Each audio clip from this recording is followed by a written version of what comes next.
Friends ఇప్పుడే అదనమాట జిల్లాలో రెండో రోజు 144 సెక్షన్ అంటూ వార్తలు అయితే వస్తున్నాయి. మరి ఎక్కడ ఏంటి అనేది చూసేద్దాం. ఎందుకు అనేది వివరాల్లోకి వెళ్ళే ముందు దయచేసి లైక్ చేసి షేర్ చేసి సబ్స్క్రైబ్ చేసి మరిన్ని లేటెస్ట్ అప్డేట్స్ కోసం అయితే బెల్ ఐకాన్ అయితే క్లిక్ చేయండి ఫ్రెండ్స్.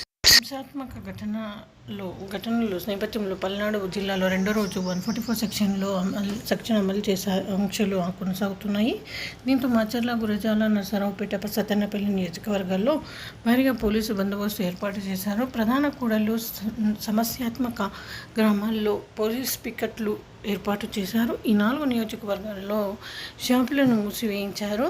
పోలీసులు, బ్యాంకులు, సినిమా థియేటర్లు క్లోజ్ చేశారు. పోలీసులు ఎప్పటికప్పుడు గస్తీ నిర్వహిస్తూ పరిస్థితిని సమీక్షిస్తున్నారు. మరోవైపు ఎప్పుడు ఏం జరుగుతుందో అని స్థానికులు ఆందోళన వ్యక్తం చేస్తున్నారు. సో ఈ విధంగా అయితే వార్తలు అయితే వస్తున్నాయి. ఇది రెండో రోజు అండి 144 సెక్షన్ అనేది అమలు చేయడం. సో అది ఫ్రెండ్స్, థ్యాంక్స్ ఫర్ వాచింగ్.